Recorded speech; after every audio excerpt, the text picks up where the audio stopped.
महाराष्ट्र में मतदान के लिए एक हफ्ते से कम समय है और कैंपेनिंग के लिए तो उससे भी कम समय है। आपको कितना विश्वास है कि महायुति की सरकार बनेगी? देखिए, मैं पूरे महाराष्ट्र का दौरा कर चुका हूं, लगातार घूम रहा हूं और एक बहुत पॉजिटिव फीलिंग मुझे दिखाई पड़ती है। और विशेष रूप से हमारी जो विमेन सेंट्रिक पॉलिसीज है उसके कारण महिला मतदाताओं में तो बहुत ज्यादा पॉजिटिविटी मुझे नजर आती है। पहले ये होता था कि हमारी सभाओं में 75% मेन और 25% विमेन, अभी 50% विमेन पार्टिसिपेशन सभाओं में भी दिख रहा है। तो मुझे लगता है ये जो सारी पॉजिटिविटी है इसके कारण मैं ऐसा नहीं कहूंगा, आई ऑलवेज से कि any battle is a tough battle, पर हमको एज है और हम लोग पूर्ण बहुमत से सरकार बनाएंगे।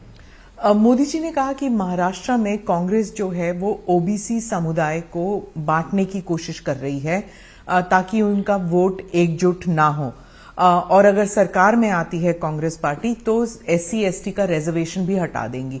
उन्होंने आज भी उनकी जो फाइनल रैली थी महाराष्ट्र की, वहां भी उन्होंने आज रात को यही कहा।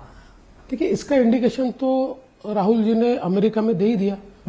मुझे ऐसा लगता है कि राहुल जी की गलती ये हो गई कि उनको ये पता नहीं था शायद कि मीडिया हर जगह फॉलो करता है।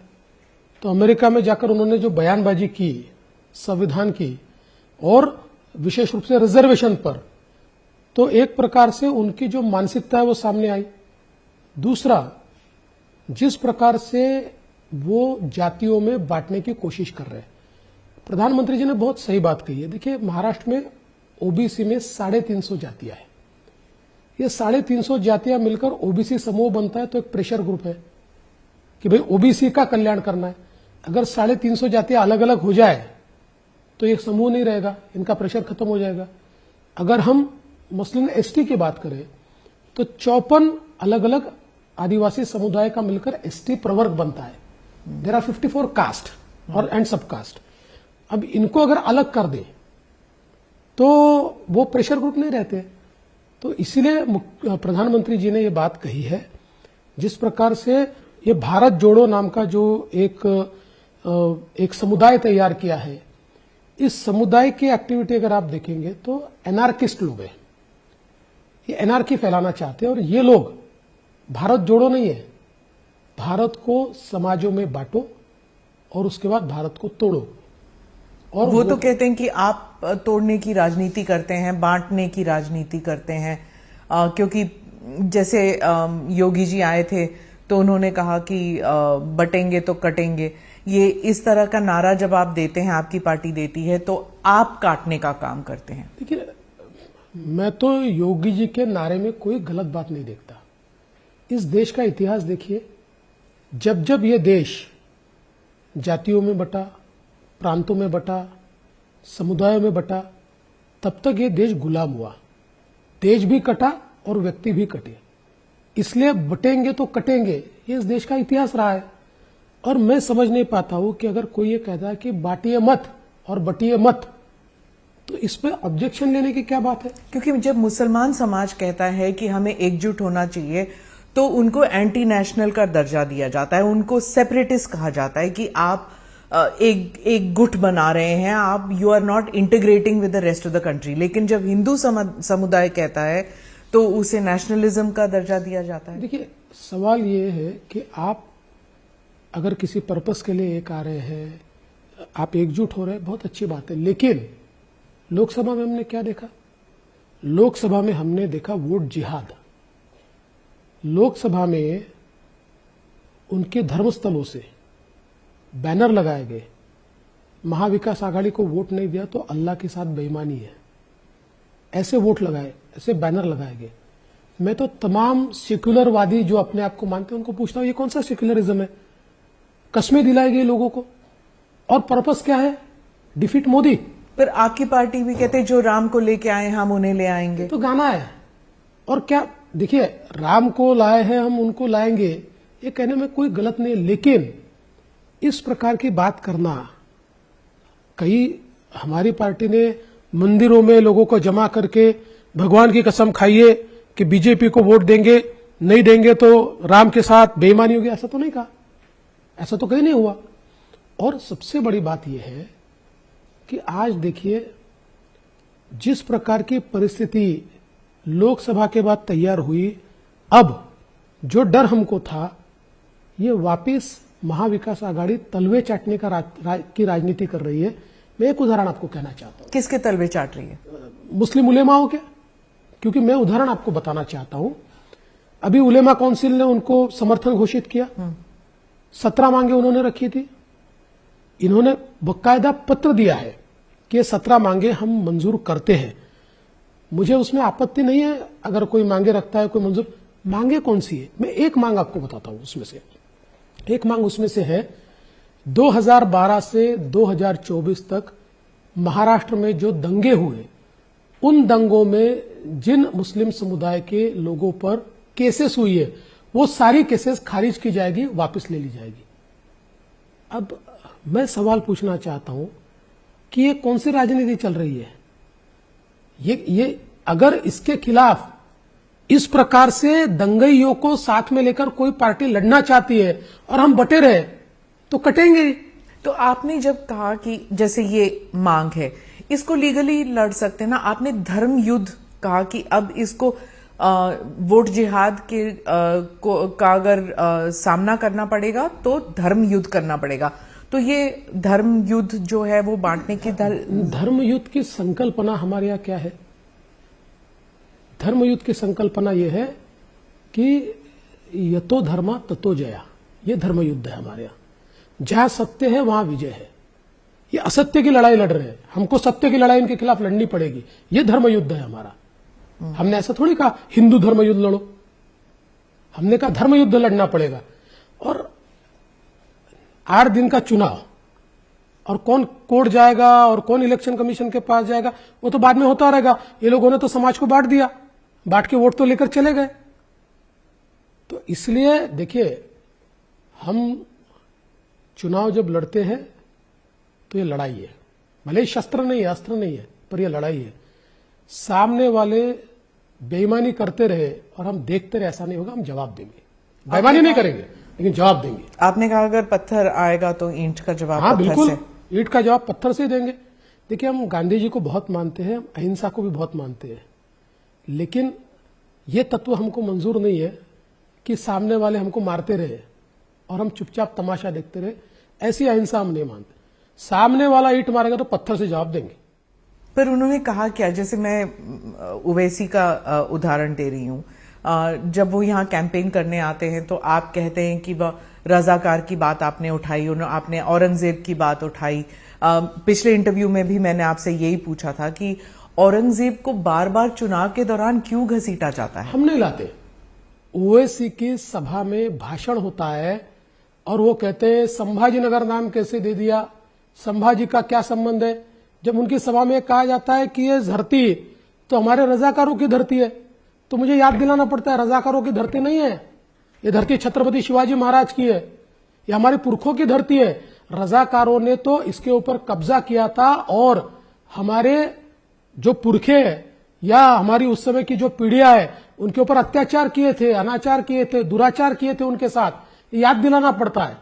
देखिए, कोई अगर इस प्रकार की बात करेगा, अरे भाई छत्रपति संभाजी महाराज ने जो बलिदान दिया, इतिहास में सब जानते हैं, हम क्यों छुपाना चाहते हैं। छत्रपति शिवाजी महाराज को दिनों दिनों तक, हफ्तों हफ्तों तक औरंगजेब ने तड़पा तड़पा कर मारा। वो कहते थे आप धर्म बदलो, छत्रपति संभाजी महाराज ने धर्म बदलना कबूल नहीं किया, वो शहीद हो गए। ये संभाजीनगर है। आप आकर अगर कहोगे कि हम संभाजीनगर को वापस औरंगाबाद बनाएंगे, कैसे बनाओगे? वो कहते हैं कि उनका बयान है कि वो कहते हैं कि हमारे पूर्वज जो है, हमने जिहाद किया अंग्रेजों के खिलाफ, और आपके पूर्वज जो है उन्होंने लव लेटर लिखे अंग्रेजों को। देखिए, पूर्वजों तक मत जाइए, उनको बता दीजिए अगर जाएंगे तो उनको शर्मिंदगी ही महसूस करनी पड़ेगी। और उन्होंने कोई लड़ाई नहीं लड़ी, उन्होंने खुद के लिए लड़ाई लड़ी है, देश के लिए नहीं लड़ी। देश को बांटने वाले लोग हैं। देखिए, मैं कोई उनको कोई सर्टिफिकेट भी नहीं दे रहा, उनके खिलाफ भी नहीं बोल रहा हूं, लेकिन अगर इतिहास में जाएंगे ना तो शर्मिंदगी महसूस करेंगे। वो तो ये भी कह रहे हैं कि महाविकास अघाड़ी के लोग भी कह रहे हैं, सिर्फ ओवैसी नहीं, वो भी कह रहे हैं कि अयोध्या तक हार गए, धर्म युद्ध की क्या बात कर रहे हैं आप? देखिए, एक चुनाव के हारने और जीतने से फैसला थोड़ी होता है। अयोध्या एक इलेक्शन की सीट है, कभी हारेंगे कभी जीतेंगे, कई बार जीते कई बार हारे, इससे क्या फर्क पड़ता है? मतलब इसका यह होता है क्या कि अयोध्या में हम हारे तो अयोध्या के लोगों को राम मंदिर नहीं चाहिए, ऐसा इसका अर्थ निकलता है? भारत के लोगों को राम मंदिर नहीं चाहिए, इसका ऐसा अर्थ निकलता है? नहीं। आप आज भी पूछ लीजिए। क्योंकि राजनीति और धर्म को अलग रखना चाहते हैं लोग, लेकिन जो नेता हैं वो उसको जोड़ते जाते हैं, चाहे कास्ट हो चाहे रिलीजन हो। महाराष्ट्र में ये नहीं होता था, लेकिन महाराष्ट्र के इस चुनाव में जाति और धर्म को लेकर कोई भी गुरेज नहीं कर रहा। इतने बयान रोज रोज निकल रहे हैं। मैं वापस सवाल पूछना चाहता हूं कि अगर उलेमाओं की मांग को लेटर देकर महाविकास आघाड़ी मंजूर करेगी और ऐसी मांगों को मंजूर करेगी तो हम कैसे चुप बैठेंगे? ये तो बात आई गई है। आप देखिए, कांग्रेस की इसी मानसिकता ने देश का बंटवारा किया है। अगर 1920 में कांग्रेस ये मंजूर नहीं करती कि वंदे मातरम नहीं गाया जाएगा या आधा ही गाया जाएगा, ये तो बंटवारे का बीज वहां से उन्होंने रोपित कर दिया, जिस समय उन्होंने ये कह दिया जो वंदे मातरम देश के शहीदों ने, जो देश के क्रांतिकारियों ने जिस वंदे मातरम को राष्ट्रगान कहा, जो वंदे मातरम किसी मजहब का नहीं था, जो भी व्यक्ति, और अरे भाई अशफाक उल्लाह भी वंदे मातरम बोलते थे, लेकिन हमारे देश के अंदर कुछ नेताओं ने केवल अपने स्वार्थ के लिए ये मांग की और कांग्रेस ने उस मांग को मंजूर कर दिया और कह दिया कि नहीं वंदे मातरम गाएंगे। आज प्रधानमंत्री ने अपने स्पीच के दौरान कहा कि महाविकास आघाड़ी के एक नेता हैं, वो राहुल गांधी से, उन्होंने कहा शहजादे राहुल गांधी से कह के तो बताएं कि क्या वो हिंदू हृदय सम्राट बाल ठाकरे कहेंगे कि नहीं। एक बारी भी नहीं कहा उन्होंने। अगर वो कह सकते हैं तो he will be blessed by Bal Thackeray. बिल्कुल सही बात है। अरे भाई, उनको हिंदू हृदय सम्राट कहा जाता है। और इतना ही नहीं, हमारे महाराष्ट्र में जो समृद्धि महामार्ग बना उसका नाम बाला साहब ठाकरे महामार्ग नहीं है, उसका नाम हिंदू हृदय सम्राट बाला साहब ठाकरे महामार्ग है। हमारे यहाँ जो अस्पताल बने उसका नाम बाला साहब ठाकरे अस्पताल नहीं है, हिंदू हृदय सम्राट बाला साहब ठाकरे हॉस्पिटल है। हमारे यहाँ जो गोरेवाड़ा का जू बना उसका नामकरण हुआ तो बाला साहब ठाकरे प्राणी संग्रहालय नहीं हुआ, हिंदू हृदय सम्राट। जब सरकार हिंदू हृदय सम्राट बाला साहब ठाकरे नाम देती है तो उद्धव जी के साथी कांग्रेस वाले क्यों घबराते हैं बोलने में? क्या उनको डर है? क्यों शर्म आती है? क्यों शर्माते हैं?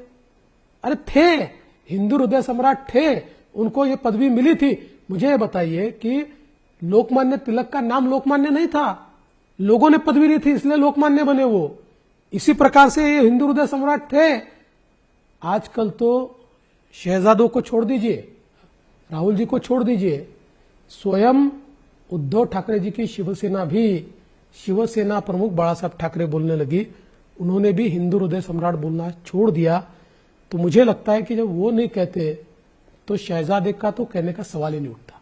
जब हम योगी जी के बयान के बारे में बात कर रहे थे तो आपके एक सहकर्मी हैं अजीत पवार जी, उन्होंने कहा इसके लिए जगह नहीं है। पंकजा भी कहती है कि इसके लिए जगह नहीं है।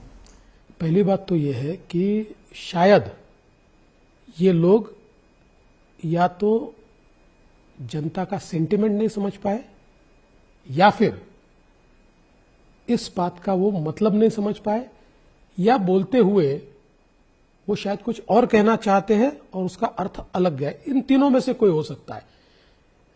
जहां तक अजीत दादा का सवाल है, मुझे लगता है कि दशकों अजीत दादा ऐसे विचारों में रहे हैं कि जिन विचारों में सेक्युलरिज्म नाम का एक इस प्रकार का विचार है जो मैं ऐसा मानता हूं कि हिंदू विरोधी है।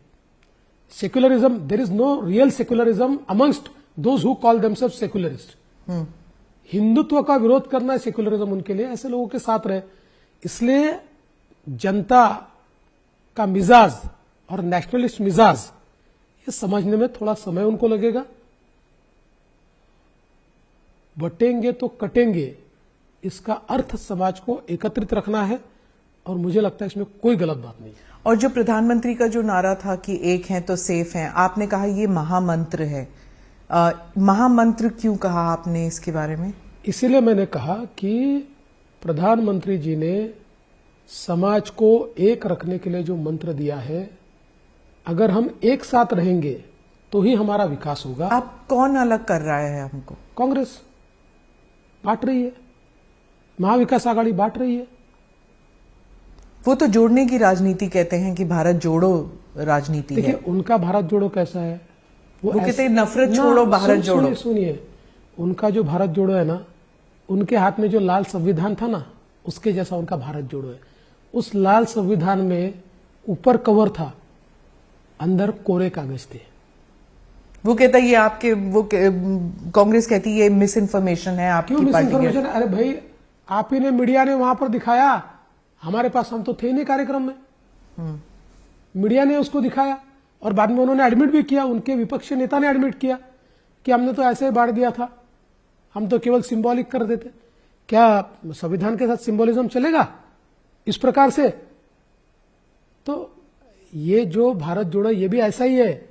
नाम भारत जोड़ो दिया है, अंदर सारे संगठन भारत तोड़ो वाले हैं। संविधान की बात चल रही है तो कश्मीर के बारे में भी पूछूंगी, क्योंकि कई भारतीय जनता पार्टी के नेता यहां पर आकर, महाराष्ट्र में आकर, कश्मीर में एक अलग संविधान कांग्रेस चाहती है, ओमर साहब चाहते हैं कि अलग संविधान जो पहले होता था। कश्मीर का मसला महाराष्ट्र में कैसे उठ रहा है और क्या मतदान करते वक्त क्या महाराष्ट्र के लोगों के विचार में कश्मीर उठेगा कभी? क्यों नहीं उठेगा? अरे ये मराठाओं की भूमि है।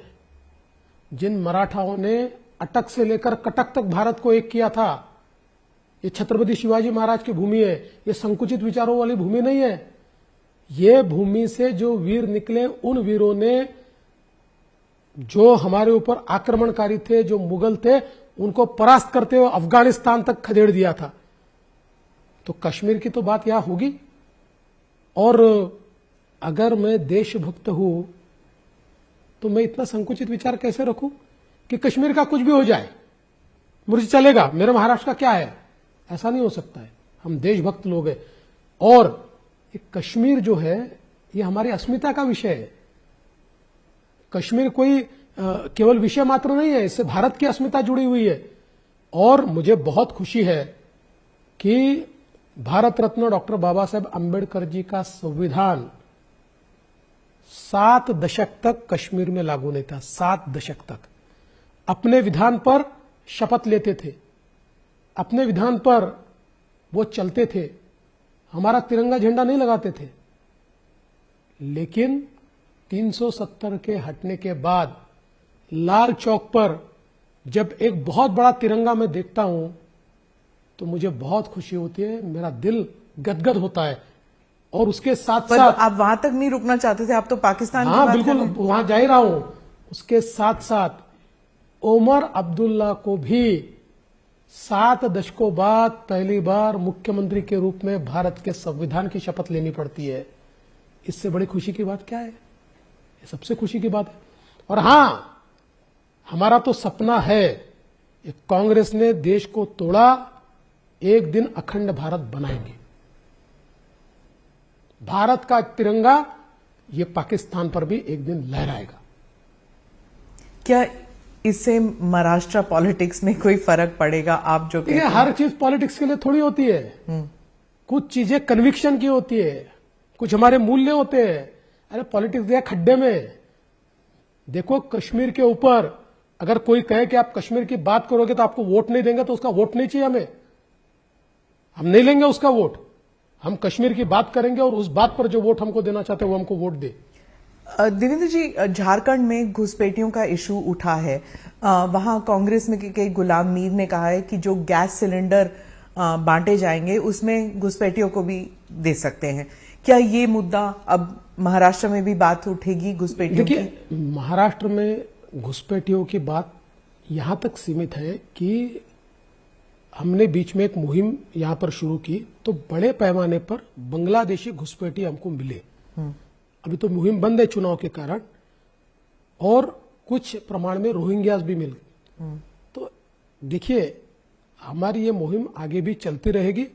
मुंबई में घुसे हुए एक एक बांग्लादेशी को हम ढूंढ कर निकालेंगे, रोहिंग्या को ढूंढ कर निकालेंगे और उनको उनके देश में वापस भेज देंगे।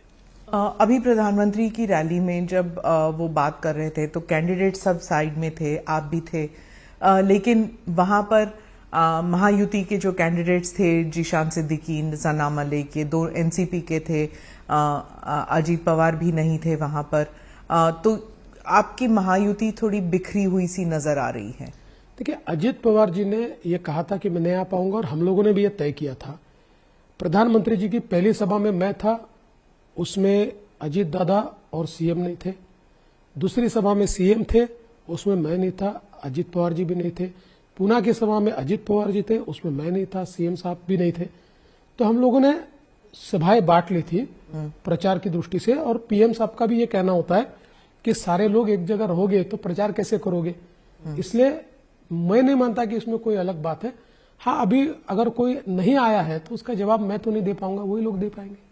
पर आपके सहकर्मी हैं, वो आपके साथ होना चाहिए था ना। अब वो क्यों नहीं आए ये तो वही बताएंगे। क्या आपने मना किया उनसे? नहीं, हमने मना नहीं किया। नवाब मलिक को मना किया? हमने तो निमंत्रण ही नहीं दिया, मना करने का सवाल ही नहीं उठता, उनको निमंत्रण ही नहीं था। पर जब आपके साथ हैं वो, तो फिर निमंत्रण अगर ना भी दें तो भी आना चाहिए। नहीं आ सकते ना भाई, पीएम का स्टेज है, बिना निमंत्रण के आएंगे तो बहिरंग लौटा दिया जाएगा। आपके बहुत सारे जो सपोर्टर्स हैं वो कहते हैं कि जब आप डेप्यूटी चीफ मिनिस्टर बनने के लिए आप राजी हुए तो इट वाज त्याग, कहते हैं वो, क्योंकि आप चीफ मिनिस्टर बन चुके हैं, उसके बाद डेप्यूटी चीफ मिनिस्टर बनने के लिए आप राजी हुए, तो एक किस्म का त्याग था। दूसरा मैं सवाल पूछूंगी कि जब 2024 का चुनाव हुआ और रिजल्ट्स इतने अच्छे नहीं आए तो कहा जाता है कि आप रिजाइन करने के लिए भी तैयार थे, आप पर्सनल रिस्पॉन्सिबिलिटी लेने के लिए भी तैयार थे। तो ये दो झटके जो आपको मिले हैं, इसके बारे में कुछ बताइए। देखिए, पहली बात तो जो आपने कही उसमें मेरा इतना ही कहना था उस समय, चूंकि मैं तो पहले दिन से ये जानता था कि हम लोग शिंदे जी को मुख्यमंत्री बनाना चाहते, क्योंकि हम ये दिखाना चाहते थे कि भाई उद्धव जी के साथ जो हमारा वो सत्ता के लिए नहीं हुआ। उन्होंने गलत बात कही, उनको कोई हमने वादा नहीं किया था, सत्ता के लिए वो गए, इसलिए हमने पहले तय किया था कि एकनाथ शिंदे जी बनेंगे। हाँ, उस समय मैंने ये जरूर कहा था पार्टी को कि देखिए, अगर मैं इस सरकार में जाता हूं तो लोगों को लगेगा कि भाई ये पद के लिए इतना लालची आदमी है कि 5 साल चीफ मिनिस्टर रहा और वापस किसी पद पर जा रहा है, इसलिए मुझे बाहर रहने दीजिए। मेरी पार्टी ने मंजूर भी किया था, लेकिन बाद में जब शपथ विधि का समय आया उस समय मुझे मेरे नेताओं ने ये कहा कि देखिए, सरकार तो अंदर से चलती है और अभी ये बहुत फ्रेजाइल सरकार है, बिल्कुल नई पार्टी इनकी आई हुई है, अपनी पार्टी इनके साथ जुड़ी हुई है, कई कोर्ट केसेस चल रहे हैं। ऐसे समय किसी एक्सपीरियंस्ड आदमी का सरकार में होना बहुत जरूरी है, इसलिए आप सरकार में जाइए। तो मैंने अपना सम्मान समझा और मैं सरकार में चला गया। और जहां तक चुनाव का सवाल है तो मैं ऐसा मानता हूं कि लोकसभा के चुनाव में मैंने इसलिए रिस्पॉन्सिबिलिटी ली कि नरेटिव बन रहा है, संविधान बदल दो, आरक्षण चला जाएगा, ये सारे इन चीजों का मैं आकलन नहीं कर पाया। एक नेता के रूप में मैंने आकलन करना चाहिए था और उसी समय एक काउंटर नरेटिव देने की सिस्टम तैयार करनी चाहिए थी। जिस समय मुझे ये ध्यान में आया कि ये नरेटिव तैयार हो रहा है और एक ये भारत जोड़ो नाम की ये जो फोर्सेस है, देखिए हमारी लड़ाई तो कोई कांग्रेस से नहीं हुई, लोकसभा में महाराष्ट्र में हमारी लड़ाई फोर्सेस के साथ हुई। ये फोर्सेस एनार्किस्ट फोर्सेस है, अल्ट्रा लेफ्टिस्ट फोर्सेस है। भारत जोड़ो में, भारत जोड़ो के 180 में से 140 संगठन महाराष्ट्र में है। तो इनके साथ जब मेरे ये ध्यान में आया कि भाई ये लोग तो, हम तो पॉलिटिकल लड़ाई लड़ रहे हैं, ये तो फोर्सेस अलग लड़ाई लड़ रही है, ये तो लोगों का विश्वास कैसे समाप्त हो, भारत की संस्थाओं पर कैसे समाप्त हो, डेमोक्रेसी में कैसे समाप्त हो, इस प्रकार की बातें रोपित कर रही है। उस समय तक देरी बहुत हो चुकी थी। उस नैरेटिव को काउंटर करने का कोई एपरेटस मैंने या हमारी पार्टी ने तैयार नहीं किया था, तो उसका खामियाजा भुगतना पड़ा। तो मुझे इस चीज का बहुत दुख था कि मेरे बाजू मध्य प्रदेश है, वहां पर 29 में से 29 सीटें आती है। मेरे दूसरे बाजू गुजरात है, वहां पूरी सीटें आती है। छत्तीसगढ़ है, वहां पूरी सीटें आती है। तेलंगाना है, वहां पर भी अच्छा रिजल्ट आता है। और महाराष्ट्र, इतने बुरी तरीके से हम परफॉर्म करते हैं। हालांकि हमारे वोट परसेंटेज में कम नहीं हुआ, लेकिन कन्वर्ट नहीं हो पाया, सीटों में कन्वर्ट नहीं हो पाया। तो इसलिए मुझे लगा कि ये जिम्मेदारी मैंने लेनी चाहिए, और इसलिए मैंने जिम्मेदारी ली। लेकिन ये मेरी पार्टी की भी महानता है कि मेरी पार्टी ने मुझे कहा कि देखिए, ऐसे एक हार से कुछ होता नहीं है, लड़ना पड़ता है, आप ही कमान संभालिए। और विधानसभा की पूरी कमान वापस मेरी पार्टी ने मेरे हाथ में दी। तो मेरी पार्टी का बड़प्पन है। पर जो ऑपोजिशन है वो जब वो कह रहे थे कि साम दाम दंड भेद सब कुछ इस्तेमाल करने के बावजूद बीजेपी का पुअर परफॉर्मेंस रहा, आप कहते हैं कि ग्राउंड लेवल पर वो सिस्टम्स के बारे में कह रहे थे कि इंडियन सिस्टम्स हैव कोलैप्स्ड, लेकिन जो ऑपोजिशन है वो कह रही है कि कोलैप्स हुआ है। तो क्या आप समझते हैं कि नैरेटिव को काउंटर करने के लिए बीजेपी ने काफी काम कर लिया है, क्योंकि 3-4 महीने ही तो हुए हैं? देखिए, हमने बिल्कुल नरेटिव के खिलाफ काउंटर नरेटिव खड़ा कर दिया है।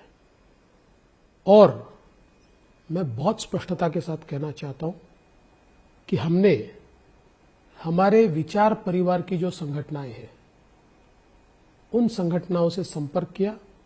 हमने उनको कहा कि आपको राजनीति से कोई लेन देन नहीं है, आप चुनाव में भी उतरते नहीं है, लेकिन ये ध्यान में रखिए, एनार्किस्ट फोर्सेस अगर देश में एनार्की फैला रहे, महाराष्ट्र में एनार्की फैला रहे, तो नेशनलिस्ट फोर्सेस को आगे आना पड़ेगा।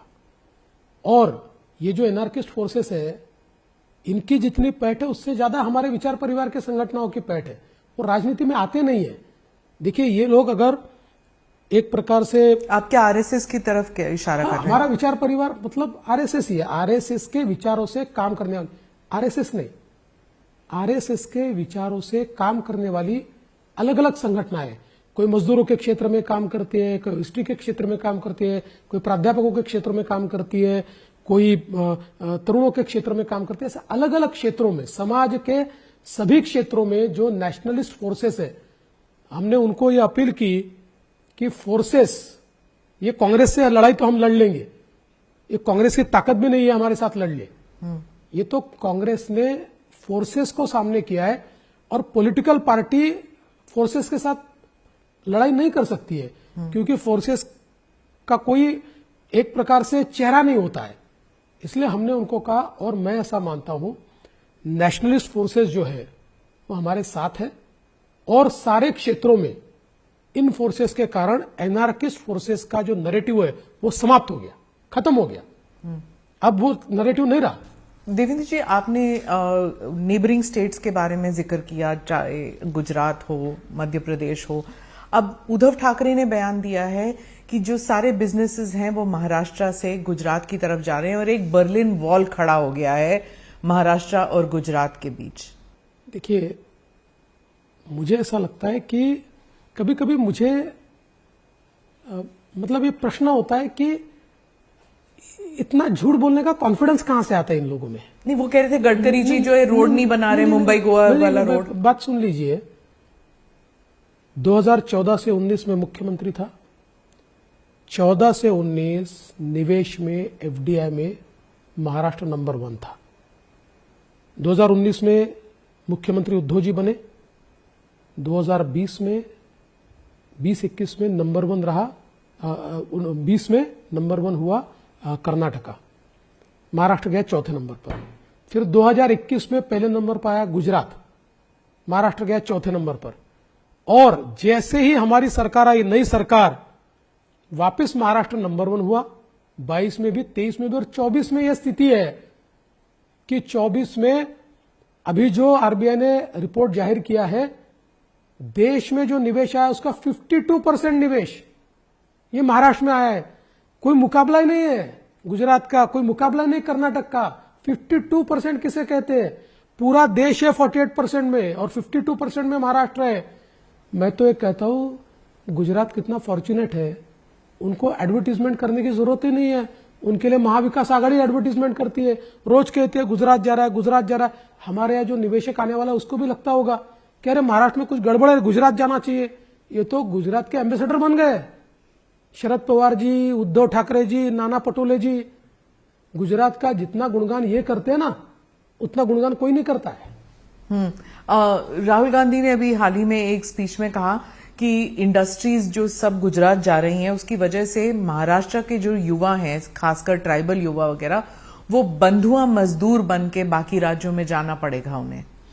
मैं राहुल गांधी को पूछना चाहता हूं, राहुल जी, कर्नाटक में आपकी सरकार है, अरे वहां देखिए ना कितना निवेश आ रहा है। गया ना उसका नंबर नीचे। हमारी सरकार थी तब तक ऊपर था, अब नीचे चला गया। आपकी एक तो परफॉर्मिंग गवर्नमेंट दिखाइए, not a single performing government. आज ही हिमाचल प्रदेश की उनकी सरकार ने नियम निकाल दिया, 10,000 रुपए से ज्यादा पेमेंट करना है तो परमिशन लेनी पड़ेगी। ये उनकी अवस्था है। और सबसे बड़ी बात तो ये है, महाराष्ट्र में कर्नाटक के विज्ञापन छाप रहे। महाराष्ट्र के नेता उनके इतने फेल है कि उनका फोटो भी नहीं छाप सकते वो। कांग्रेस के एडवर्टीजमेंट में महाराष्ट्र के नेताओं का न फोटो है न जिक्र है। कर्नाटक के और तेलंगाना के एडवर्टीजमेंट यहां छाप रहे। अरे भाई, कर्नाटक और तेलंगाना के एडवर्टीजमेंट छाप के महाराष्ट्र के बच्चों को कोई नौकरी मिलने वाली है? आप उनको तेलंगाना में देने वाले हो या कर्नाटक में देने वाले हो? राहुल गांधी बेसिर पैर बातें करते, उनकी पार्टी में उनको कोई गंभीरता से नहीं लेता। आप भी मत लीजिए, छोड़ दीजिए।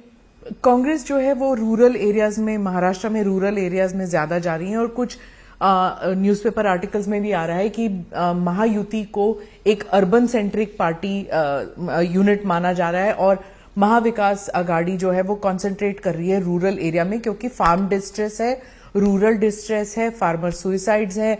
सोयाबीन को ले लीजिए या फिर प्याज के फार्मर्स को ले लीजिए, पेस्टिसाइड्स की जो है वो उसकी कमी हो रही है। तो महाविकास आघाड़ी उस पर कंसंट्रेट कर रही है।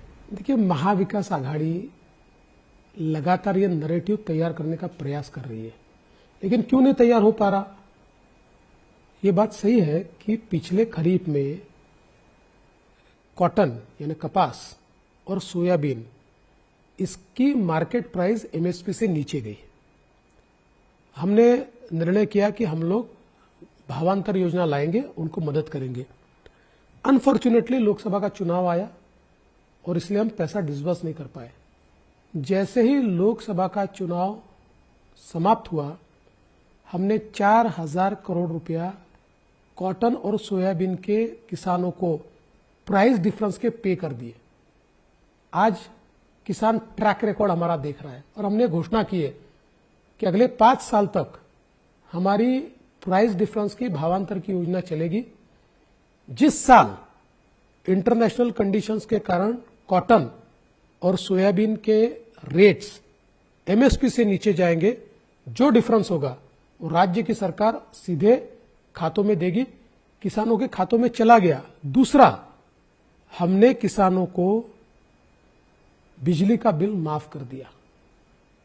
आज अगर आप किसानों का बिल देखेंगे तो उन्होंने कितनी बिजली खपत की, उसके लिए कितना बिल उनके लिए रेज हुआ, उसमें से सरकार ने कितना भर दिया, ये पूरा विवरण उनके पास जाता है और उनसे वसूली 000 है। तो किसान इस बात से बहुत खुश है कि बिजली का बिल उनको नहीं भरना पड़ रहा है। और साथ साथ महाराष्ट्र पहला राज्य है जिस राज्य ने अभी अपनी अलग सेपरेट खेती के लिए बिजली डिस्ट्रीब्यूशन कंपनी, किसानों के लिए बिजली डिस्ट्रीब्यूशन कंपनी तैयार की। 14,000 मेगावाट के प्रोजेक्ट्स हमने शुरू किए हैं। सोलर में 2,000 मेगावाट के पूरे हुए, 18 महीने में ये पूरे हो जाएंगे और इसके बाद हम 365 दिन हमारे किसानों को 24 घंटे बिजली दे पाएंगे। हालांकि किसान 12 घंटे मांगता है और दिन में मांगता है, और पूरी 12 घंटे दिन की बिजली हम उनको दे पाएंगे। और ये जो हमने निर्णय लिया है, इसका हमको फायदा ये हुआ, 8 रुपए में बिजली हमको मिलती थी, ₹1.25 किसान से लेते थे, बाकी सब्सिडी देनी पड़ती थी। अब हमको 3 रुपए में बिजली पड़ेगी, तो हमारे 15,000 करोड़ रुपए बचेंगे। तो वो तो जीएसटी, एग्रीकल्चर प्रोडक्ट से जीएसटी हटाने की बात मांग भी कर रहे हैं फार्मर्स। देखिए, एग्रीकल्चर प्रोडक्ट्स पे जीएसटी नहीं है, जीएसटी प्रोड्यूस के ऊपर। नहीं है उसके ऊपर। जीएसटी कहाँ है? तो जीएसटी खादों पर जीएसटी है, लेकिन उसके साथ साथ केंद्र की सरकार उस पर कितनी सब्सिडी देती है? जितनी जीएसटी है उससे 10 गुना तो सब्सिडी केंद्र सरकार देती है। लेकिन महाराष्ट्र में हमने निर्णय किया कि किसानों को और फायदा देने के लिए एसजीएसटी जो खादों पर लगता है वो हम उनको वापस करने वाले। जब आप फ्री इलेक्ट्रिसिटी, जब आप लड़की बहन, जब आप प्राइसिंग के बारे में बात करते हैं तो यू आर डूइंग गुड, लेकिन जब कांग्रेस करती है तो उन्हें रेवड़ी कहा जाता है, ऐसे क्यों? नहीं, देखिए, हमने जो काम किया, हमने हमारे बजट में रहकर काम किया है। और हमने, जैसे मैंने मसलन आपको बताया कि केवल हमने बिजली मुफ्त नहीं कर दी, हमने उसके ऊपर वर्किंग करके हमने 14,000 मेगावाट की सौर ऊर्जा तैयार की है। हमको मुफ्त की बिजली देने के लिए 14,000 करोड़ रुपए लगता है साल में, और जो पैसा हम सौर ऊर्जा के कारण बचा रहे वो 15,000 करोड़ है। तो हमने good politics and good economics, ये दोनों चीजों को साथ में लाया।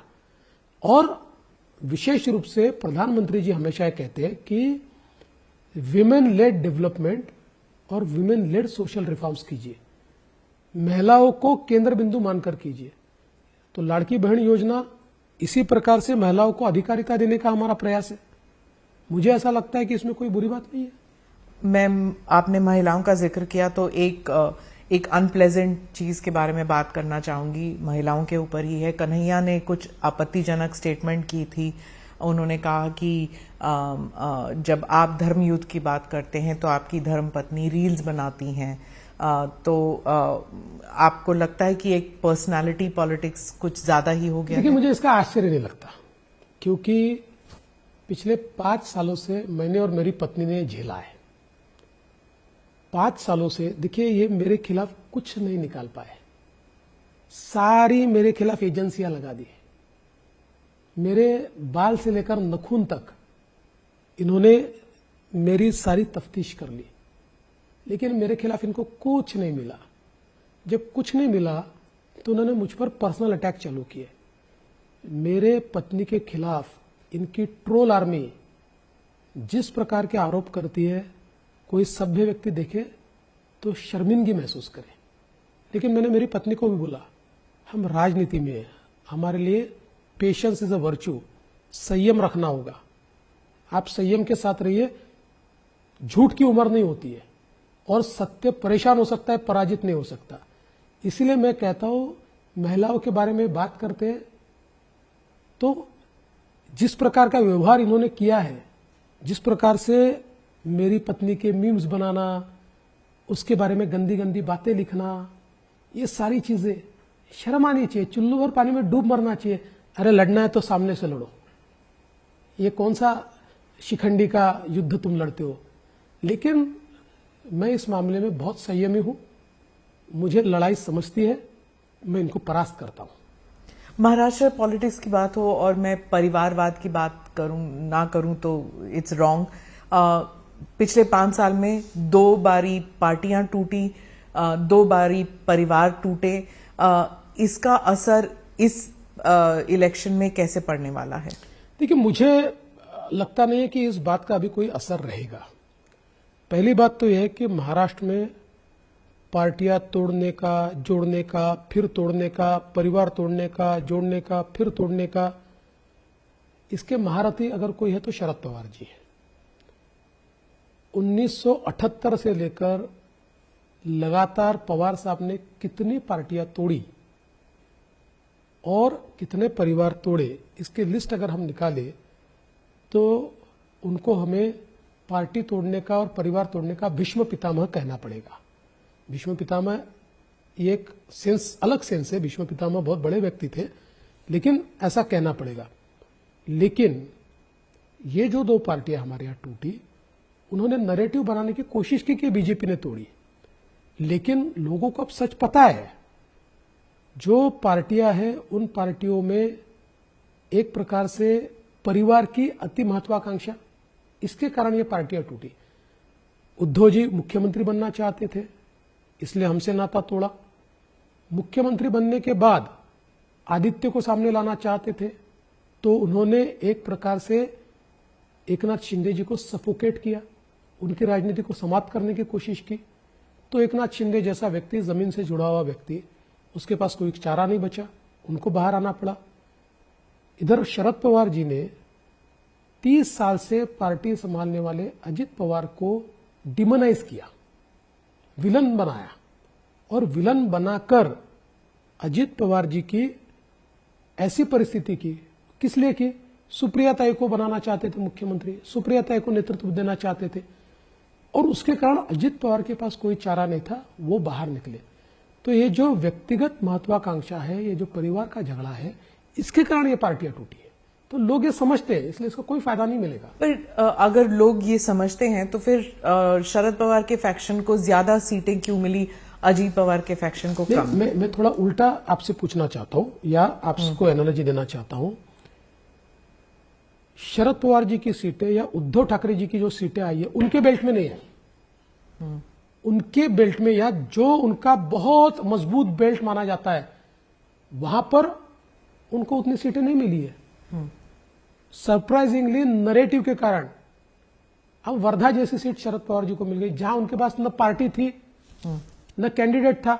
एन वक्त पर कांग्रेस का कैंडिडेट बोरो किया, लेकिन चूंकि विदर्भ में 33% दलित आदिवासी है और संविधान बदलेगा का नरेटिव कैच कर गया, तो उनकी सीट जीत गई। ऐसी सीटें उनकी जीती है। लेकिन अजित पवार जी अभी भी तस्वीर लगाते हैं शरद पवार जी का। सुप्रीम कोर्ट तक ने फटकार दिया उनको कि आप अपना आइडेंटिटी बनाइए, बार बार शरद पवार के फोटो क्यों लगा रहे हैं, वीडियो क्यों दिखा रहे हैं? शरद पवार जी की फोटो लगाना अजित पवार जी ने बहुत पहले बंद कर दिया। हाई कोर्ट ने इतना ही उनको कहा कि चूंकि सिंबल की केस चल रही है, तो हमने आपको मेंशन किया था कि on every poster below your symbol there should be a line that the symbol case is sub judice. वो आप नहीं डाल रहे, इसके लिए उनको फटकारा। फिर इन्होंने बताया कि देखिए हम डाल रहे हैं, कहीं हमारे कार्यकर्ताओं ने गलती की होगी, हम उनको सुधारेंगे। तो शरद पवार जी का, हाँ देखिए, उनका परिवार का मसला है। ये हो सकता है कि अभी भी अजित पवार जी को मन में शरद पवार जी के लिए बहुत अच्छी भावना हो सकती है, इसमें गलत क्या अगर होगी तो? इस बार भी ऐसे चल रहा है कि वो कैंडिडेट लगा रहे हैं, उनका नेफ्यू लड़ रहा है, उनके पोते लड़ रहे हैं, ये सब हो रहा है, अभी भी हो रहा है। हाँ, तो अब मुझे बताइए, अब आपने बहुत सही बात कही, अब परिवार तोड़ने वाले कौन है? अब शरद पवार जी ने कई जगह पर एनसीपी के जो उम्मीदवार है उनके खिलाफ उनके परिवार के लोगों को ही खड़ा किया। अब जो धर्मराव बाबा अत्राम है, एनसीपी के मिनिस्टर, उनके खिलाफ उनकी बेटी को लड़ा दिया। ऐसा कई जगह रिश्तेदारों को, परिवार को ही पावर।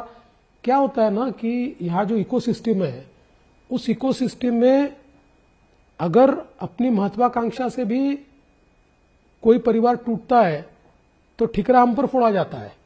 और शरद पवार जी अगर ऐसी कोई बात कहते हैं तो वो चाणक्य है, वो स्ट्रेटेजिस्ट है, ये तो स्ट्रेटेजी है, कितनी अच्छी बनाई है। तो मुझे लगता है कि इकोसिस्टम का एक अंतर है। ऐसे क्यों होता है? क्या आप मीडिया को इसके लिए जिम्मेदार मानते हैं कि शरद पवार जी? पूरी मीडिया को नहीं मानता मैं। देखिए, अभी पूरी मीडिया कोई ऐसी रही नहीं है, लेकिन आज भी इस बात को मानना पड़ेगा, शरद पवार जी की मीडिया में इकोसिस्टम चलती है। जो इकोसिस्टम पवार साहब बैठे तो कितने शानदार बैठे, वो चले तो कितने शानदार चले हैं, उन्होंने चलकर वापस आए तो कितनी अच्छी मुंह उनकी हुई। अभी भी वो वीडियो अभी भी चलता है कभी कभी, जब बारिश में जो उन्होंने स्पीच दिया था, और कहते हैं कि उसकी वजह से वो इलेक्शन भी जीते थे उस वक्त। हाँ बिल्कुल। But he is always that x factor है ना महाराष्ट्र इलेक्शन में, कि शरद पवार जी किस तरफ जाएंगे, किसे सपोर्ट करेंगे, उससे महाराष्ट्र के पॉलिटिक्स में काफी असर पड़ता है। कि 50 साल की राजनीति है। मेरे जैसे व्यक्ति की जितनी उम्र है उतने सालों से वो राजनीति कर रहे हैं, तो उनका एक्सपीरियंस तो बड़ा होगा ही ना।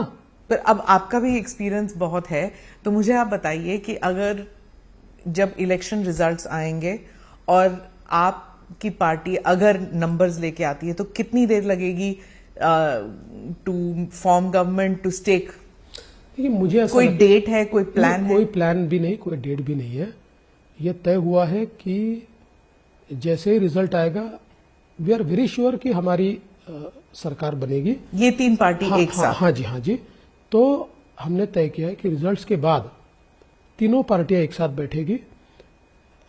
जो शिवसेना है उसके राष्ट्रीय अध्यक्ष एकनाथ शिंदे जी है, एनसीपी के राष्ट्रीय अध्यक्ष अजित पवार जी है, और हमारी पार्टी में हमारा पार्लियामेंट्री बोर्ड ये राष्ट्रीय अध्यक्ष जी को ऑथराइज करता है। तो ये तीनों मिलकर बैठेंगे और तय करेंगे कि किसको मुख्यमंत्री करना है, कौन बनेगा, कौन से दिन बनाना है। अभी तय नहीं हुआ? मैं तो इस प्रोसेस में नहीं हूं। कैसे हो सकता है कि आप प्रोसेस में नहीं है कि मुख्यमंत्री? मेरी पार्टी में रीजनल नेता हूं। ये सब राष्ट्रीय अध्यक्षों का खेल है। मैं थोड़े राष्ट्रीय अध्यक्ष हूं, मैं तो रीजनल आदमी हूं। मैं तो यहां लीड कर रहा हूं। तो ये पहले से बना नहीं है फॉर्मेट की कौन बनेंगे? नहीं, वो बना होता तो बता देते, बना ही नहीं है। नहीं, बता देते तो बताते नहीं है ना आपकी पार्टी में कभी नहीं आना। तय होता, अगर तय करते, देखिए स्ट्रैटेजी दोनों प्रकार की होती है, कभी तय करके जाते हैं, कभी बिना तय किए। क्या उद्धव ठाकरे के लिए दरवाजा हमेशा के लिए बंद हो चुका है? देखिए निश्चित ही बंद हो गया है और जरूरत भी नहीं पड़ने वाली है। ऐसा है, मैं आजकल बहुत संभल के बात करता हूं, क्योंकि 2019 के चुनाव ने मुझे सिखाया है कि राजनीति में कुछ भी हो सकता है, लेकिन बावजूद उसके मैं ये कह रहा हूं कि अब आवश्यकता नहीं पड़ेगी। क्योंकि महाराष्ट्र में सब कह रहे हैं कुछ पता नहीं है, अभी ये तीन पार्टी इस तरफ है, ये तीन पार्टी इस तरफ है। जब रिजल्ट्स निकलेंगे इस तरफ उस तरफ हो सकते हैं सब। ये महाराष्ट्र की खासियत है। खासियत तो ऐसी नहीं है, लेकिन हाँ जरूर ये पिछले 5 सालों में हुआ है और इसलिए उसी के मद्देनजर लोग कहते हैं। लेकिन मेरा अपना मानना है, मेरा अपना आकलन है कि लोग इस बार डिसाइसिव मैंडेट देंगे महायुति के लिए। महायुति के लिए। और आप बताने के लिए तैयार नहीं है कि कौन बनेंगे? नहीं, मुझे ऑथराइजेशन ही नहीं है ना, I am not authorise to say. क्योंकि विनोद तावड़े जी ने कहा है कि हो सकता है कि कोई अननोन चेहरा आ सकता है मुख्यमंत्री बनने के लिए। विनोद तावड़े जी राष्ट्रीय नेता है, विनोद तावड़े जी राष्ट्रीय महामंत्री है, वो दिल्ली में रहते हैं, दिल्ली की गलियारों की चीजें उनको मालूम होती है। मैं तो महाराष्ट्र का नेता हूं, मैं छोटा जैसे नेता हूं। ओडिशा और मध्य प्रदेश और राजस्थान के यहाँ जो एक्सपेरिमेंट किया जाए, नए चेहरे लेके आए, ला सकते हैं, लाए। अगर वो ले आएंगे तो फिर क्या आप बीजेपी के प्रेसिडेंट बनेंगे फिर? क्योंकि आपको कहीं तो फिट करना पड़ेगा ना। मैं आपको एक बात बताता हूं। पहली चीज तो यह है कि न मैं मुख्यमंत्री की रेस में हूं, न मैं अध्यक्ष की रेस में हूं। ऐसी कोई रेस ही नहीं है, मैं ऐसे किसी रेस में नहीं हूं।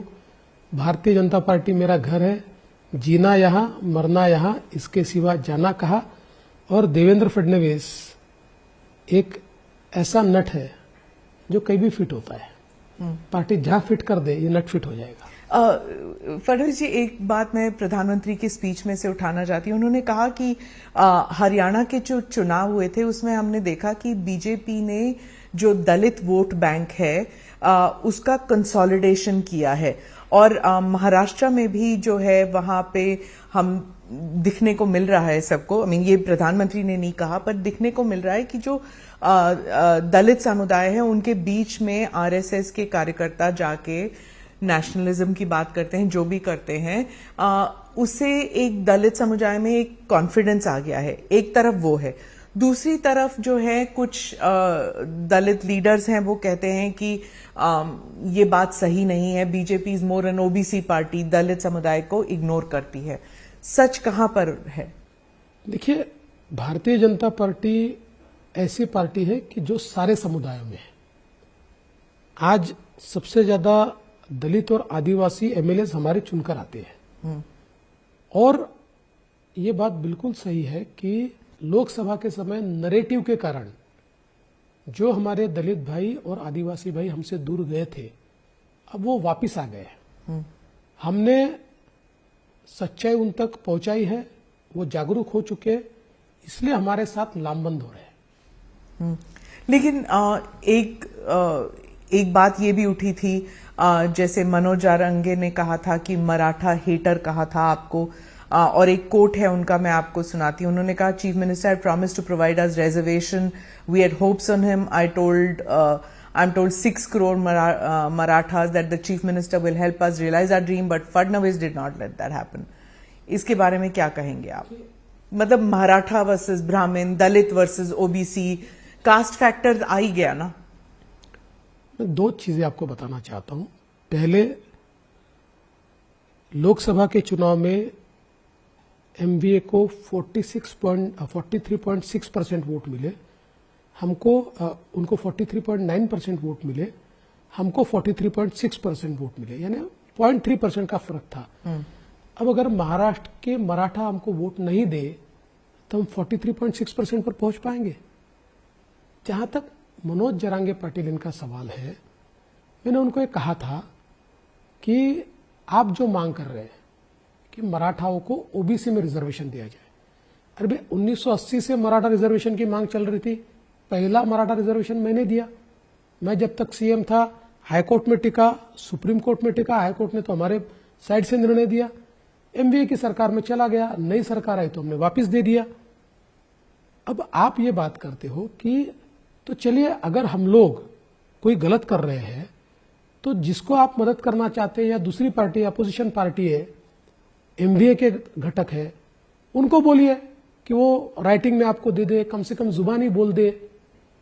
अभी एमवीए का घोषणा पत्र आया, मराठा शब्द ही नहीं है, रिजर्वेशन की बात ही उन्होंने नहीं की। और जहां तक मनोज जरांगे पाटिल का सवाल है, या उन्होंने मेरे बारे में जो बातें की, तो मैंने ये कहा और आपको वापस कह देता हूं, मेरे में बहुत पेशेंस है। मैं हमेशा ये कहता हूं कि मैं शिव जी का भक्त हूं। कितना भी हलाल आए उसको पचाने की मेरी ताकत है। इसलिए इतने विष प्रयोग, विषैले शब्दों के प्रयोग महाविकास आघाड़ी ने मेरे खिलाफ किए, कई लोगों ने किए, मुझे कोई फर्क नहीं पड़ता। मैं अपना काम करता हूं। इसीलिए महाराष्ट्र की जनता का विश्वास मेरे साथ है। मनोज जरांगे, इन्होंने चुनाव लड़ने की बात कही थी, उन्होंने सीटें डिक्लेयर की थी, फिर चुनाव नहीं लड़ूंगा कहा। लड़ना ये भी लोकतंत्र में उनका अधिकार है, नहीं लड़ना ये भी लोकतंत्र में उनका अधिकार है। आज उन्होंने कोई पॉलिटिकल भूमिका नहीं ली है। वो जब तक पॉलिटिकल भूमिका नहीं लेंगे तब तक मैं इस मसले में कुछ नहीं बोलूंगा। वो अगर पॉलिटिकल भूमिका लेंगे तो फिर मैं उचित जवाब दूंगा। आप पेशेंस की बात करते हैं तो राज ठाकरे ने भी ये कहा है कि देवेंद्र फडणवीस जो हैं वो ही उनमें ही काबिलियत है महाराष्ट्र को लीड करने के लिए। देखिए, राज ठाकरे हमारे मित्र भी हैं और आइडियोलॉजिकली जब से उन्होंने हिंदुत्व स्वीकारा है तो हमारे करीब आए हैं। और लोकसभा के चुनाव में बिना किसी शर्त के उन्होंने मोदी जी को एक प्रकार से एंडोर्स किया।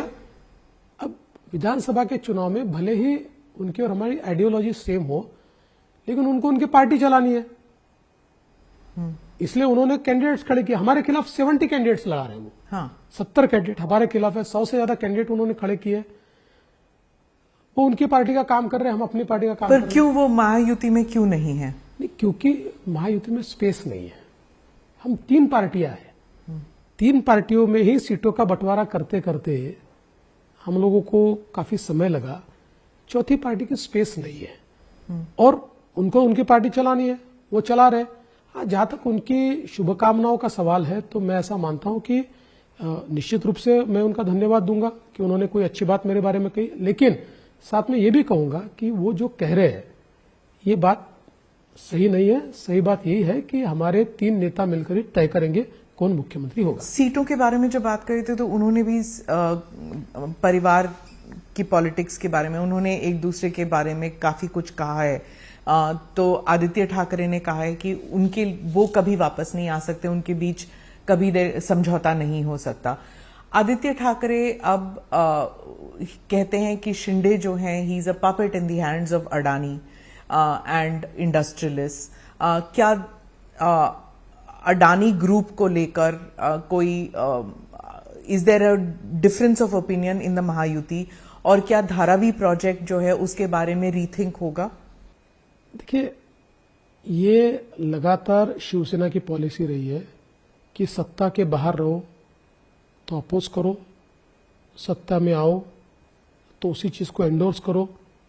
जो महाराष्ट्र में सबसे बड़ी रिफाइनरी आने वाली थी, उस रिफाइनरी को विरोध करके कैंसिल करवाया और फिर मुख्यमंत्री बने तो लेटर भेजा कि हमारे यहाँ रिफाइनरी कीजिए।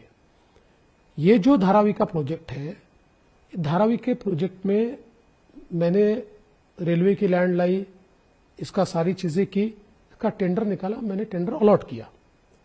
उस समय अडानी जी तो नहीं थे। उस टेंडर को कैंसिल करके नए टेंडर की सारी कंडीशंस उद्धव जी ने तैयार की, उनकी कैबिनेट ने मंजूर की। इसमें से कोई कंडीशन हमारे सरकार ने नहीं मंजूर की है। टेंडर डॉक्यूमेंट, टेंडर कंडीशन उन्होंने मंजूर की। उस कंडीशन के आधार पर यह टेंडर निकला।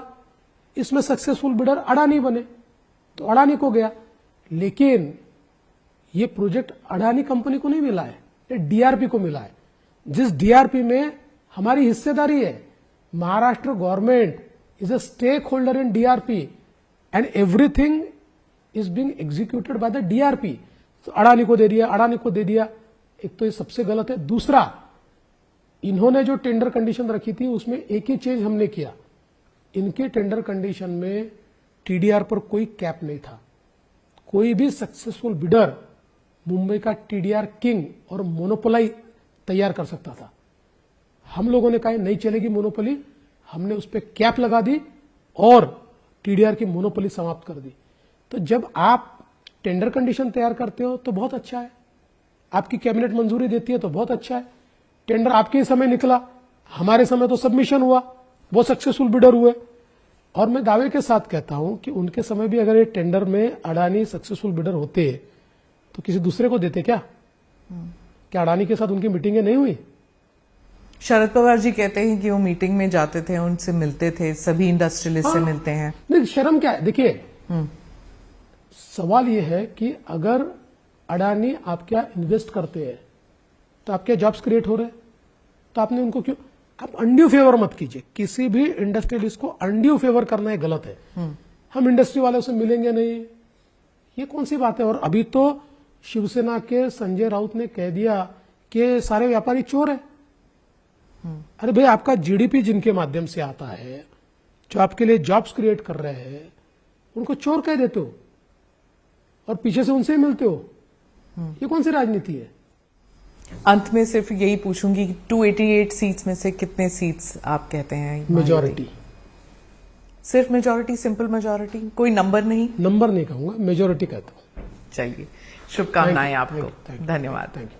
अगर आप ये वीडियो YouTube पर देख रहे हैं तो हमारे चैनल को सब्सक्राइब कर बेल आइकन दबाएं और Facebook पर देख रहे हैं तो हमारे पेज को लाइक करें। 8 मिलियन प्लस सब्सक्राइबर, आपके इस भरोसे के लिए बहुत धन्यवाद।